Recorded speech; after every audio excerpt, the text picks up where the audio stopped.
We'll just give it a few moments, get everyone in. Okay.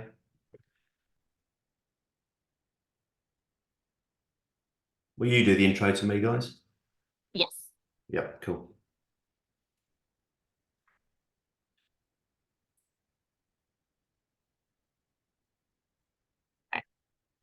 Okay, good morning, everyone. Welcome to today's webinar, Writing Award Entries, the Inside Track with Simon Tebbutt.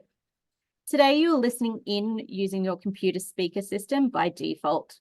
You will have the opportunity to submit questions to Simon by typing them into the questions pane on the control panel.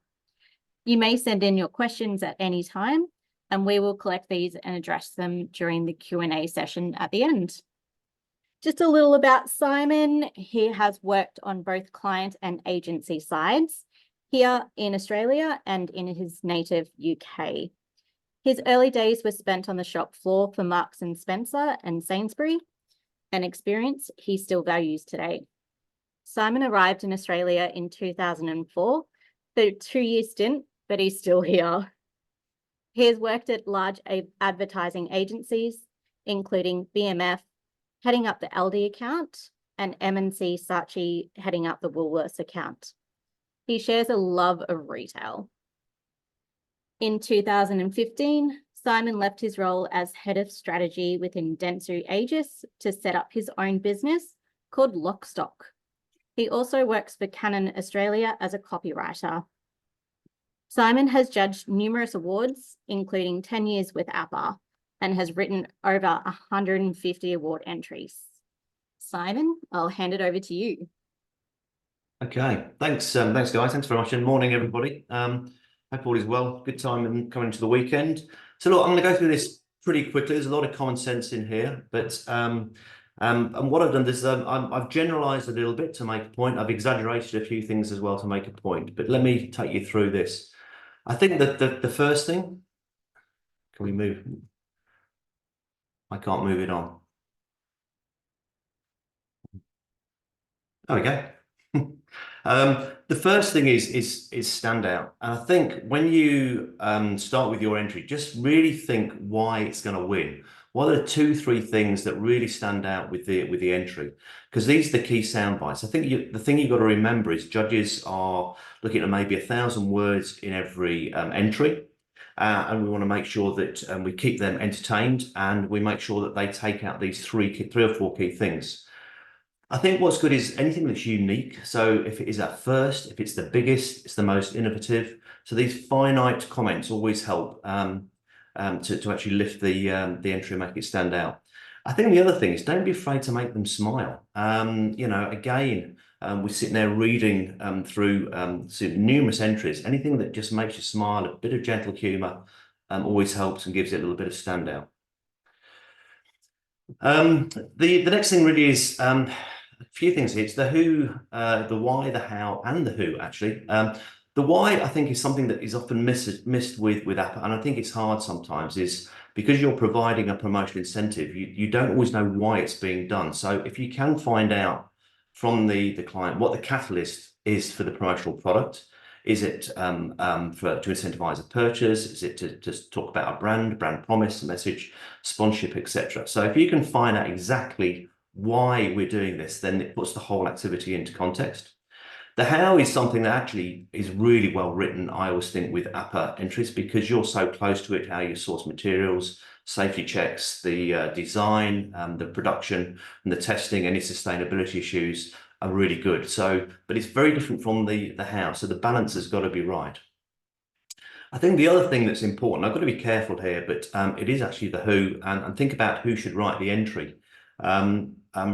I've always sort of said, don't always give it to a junior person in the business to do it. Make sure that senior staff do actually get to see it as well, because they have put a different sort of perspective on it. So, but the other thing, I think, irrespective of who writes it, always put it through 2 or 3 people, because they have fresh eyes and they'll pick things up and question it along in the process. So look, I've got a couple of examples of here where it's and this is really where we talk about matching information. So this is and this has actually been lifted. I'm not going to say which client or which company it came from, but I've kept this for a few years and I've used it a few times in these sort of sessions. So the question is, please provide a summary of your objectives and outcomes. And I'll just read through. This was the best promotion we ever ran. The client was really pleased with the results, which were better than the last promotion. The sales staff were also happy. Given the amount of time we had to pull the activity together, the results are even more impressive. We lost some time with some lost materials in the post, but luckily we found them. Look, it does feel that this is a little bit exaggerated, but look, it's good that the client was pleased. It was good that the sales staff were happy, but try and avoid talking too much about timings and logistics because you don't get extra marks for sympathy or luck. So that's the point I think we're making there.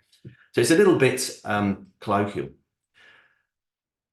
There's a good example, and what I've done here is I've actually looked through some of the previous winners, and there was a great one from Women's Health Week back in 2021. Women's Health Week they're a non-profit organisation dedicated to helping women understand more about complex health issues. And the reason I've done this is that this is an incentive which is to raise interest and awareness, but they were really, really clear on what their objectives were and their results. And I had another look on their website. The website is equally as impressive. So the colour on here is not to match the bags in the picture, but just to show that the objective is then matched with the result. And I think that's the key thing. Your objectives have to match your results. A bit of a cheap way to do it is, what results are we going to achieve out of this? And therefore, they become part of your objectives. But if you can always match them, then that just makes it so much easier to mark. You don't need to use actual figures. You can use index figures.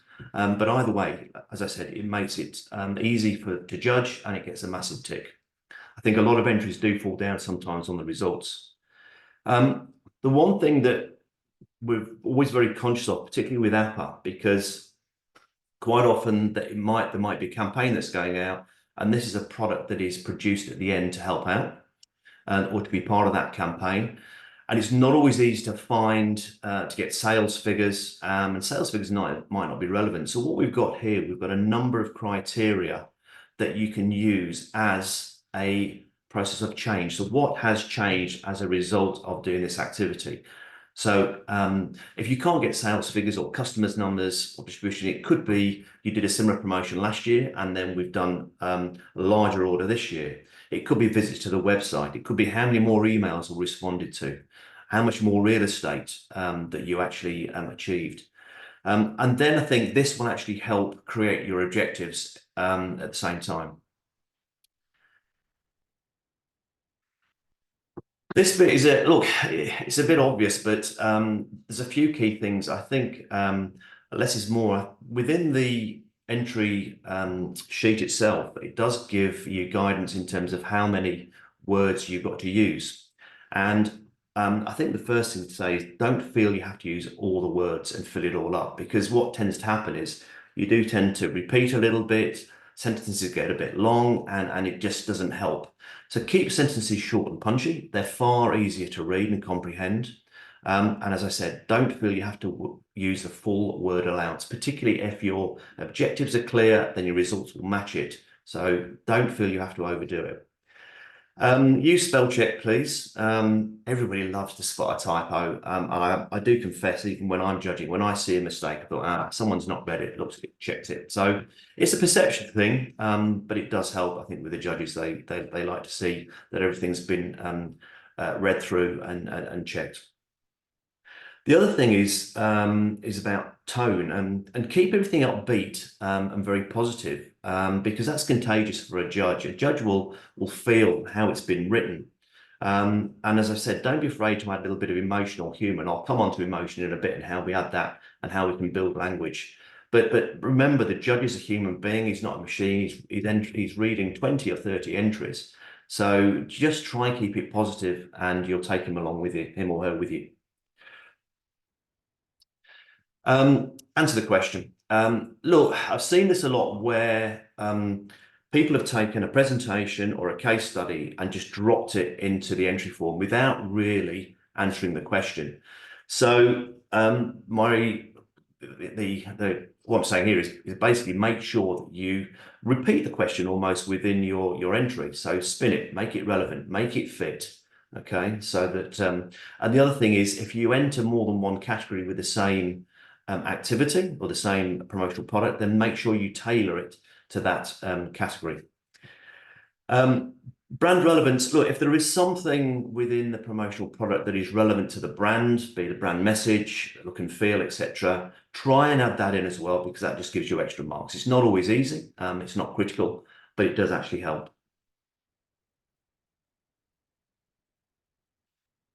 This is added emotion, and this is an activity I did about 5-6 years ago now, and actually a bit longer than that. And just to sort of give an example of how to change copy or add language to make it a little bit more compelling. I'll just turn my phone off.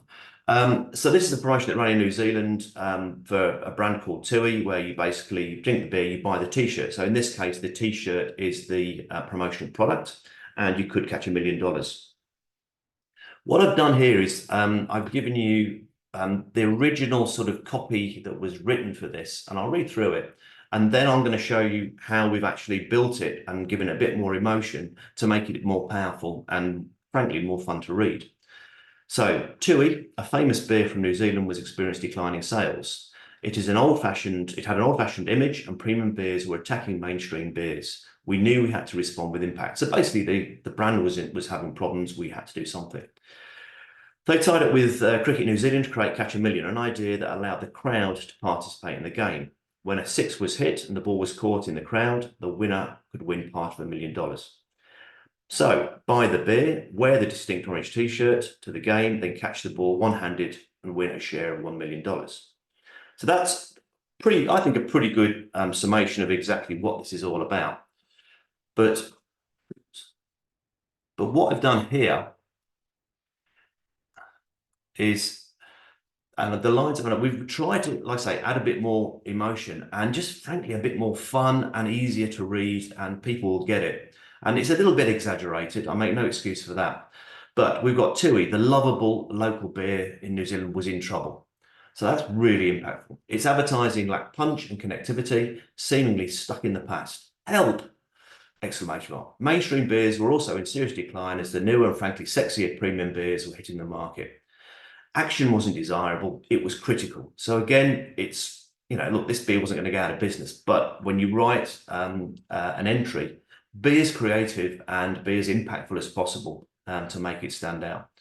Catch a Million was a world first. So again, if we've got anything that's unique and finite, a world first, the biggest, the fastest, the highest, if we've got anything like that, use that, because again, that makes it stand out. Transforming spectators into participants, combining the two greatest moments of excitement with a six and a catch. Buy the beer, wear the T-shirt, and catch the ball one-handed and win $1 million. Simple. So that's a way of just really changing the language to be far more emotive and frankly more engaging, and it will stand out a lot more. From emotion to administration, one thing to another. Look, and you can't underestimate how important this is. Don't try and do it on 2 days before you're due to enter. And I know that everybody's busy, they've got enough to do, and it's always hard, but dedicate some time early on, even if it's a rough draft to start with, 4, 5, 6 weeks ahead of the entry deadline.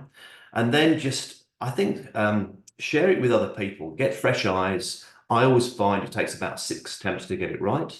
But that gives you enough time to craft every single word and make sure that it's worthwhile.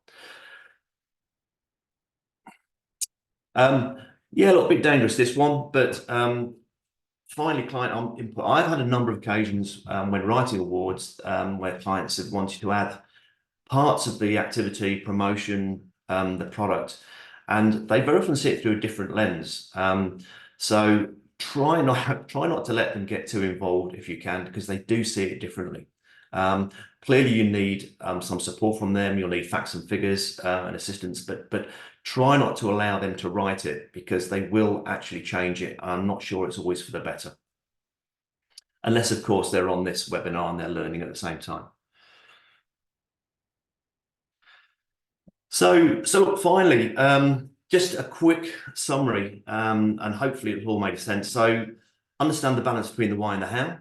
Make sure it puts the promotional product within context of why is it there, what's the catalyst, and then talk about the logistics. Make the judge smile, match the objectives with the results, and we accept that it's not always financial, but just make sure you've got a set of objectives that you can actually quantify.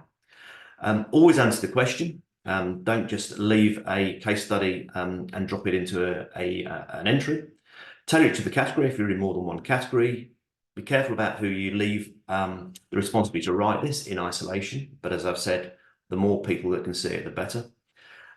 Less is more. Don't use don't feel you've got to use the complete word count. And as I've said, add some emotion at the same time while checking everything you've written. That's it. Look, as I understand it, if you want to ask questions, then I'm very happy to answer any questions or speak out or talk to people outside of this if interested. But that sort of concludes the quick summary of how to take the inside track with writing an award entry. Back to you guys.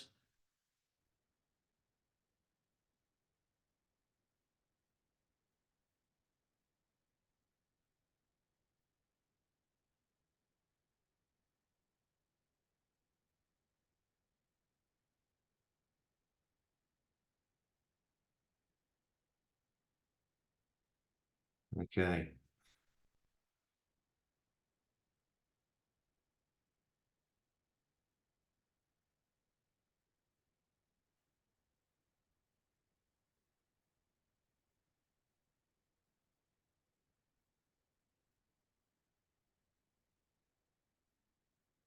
That's right. Okay.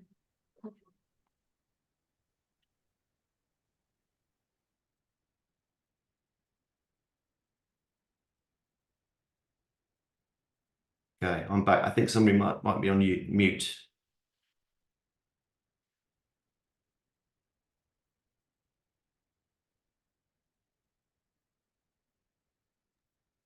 You're all good, Simon. We just need you to share the presentation. All right, sorry. I've just come out of it.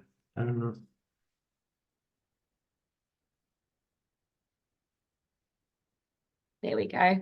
Right, hold on. Okay, let me just leave it on the summary. There you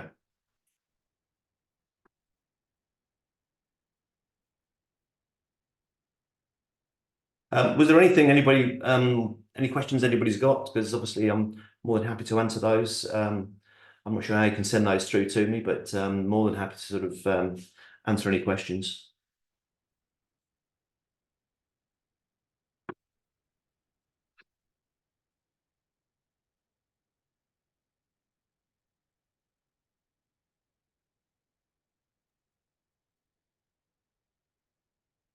Okay, it doesn't look like at this stage anyone's. Oh, hang on, we do have a question that has just come through from Diana. She said that she is a little time poor. Do you know of any companies that can write a draft of a submission? Yes. Do you want to answer that, or should I?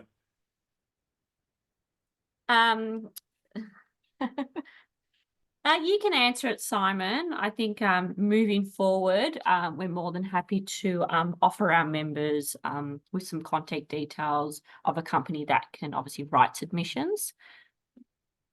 But for the moment, APPA hasn't. We're looking at obviously liaising with someone and offering them as a service provider. But for this year's awards, yeah, we won't have one on board. Okay.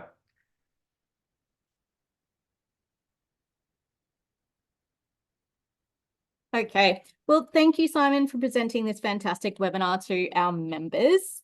Over the coming days, you all will receive a follow-up email with the link to today's recording.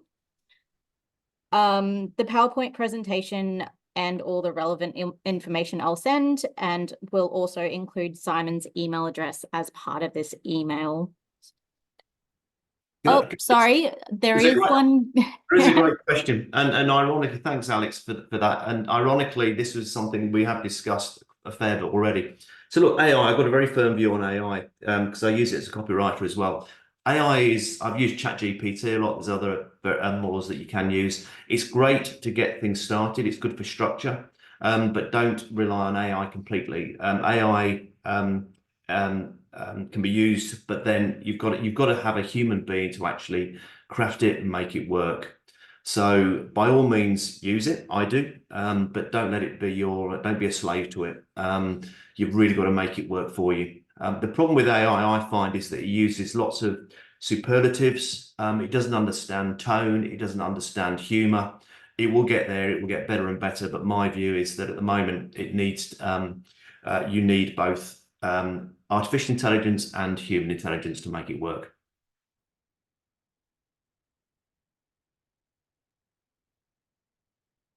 Okay, thanks for that, Simon, and great question, Alex. Anyone else have any other questions?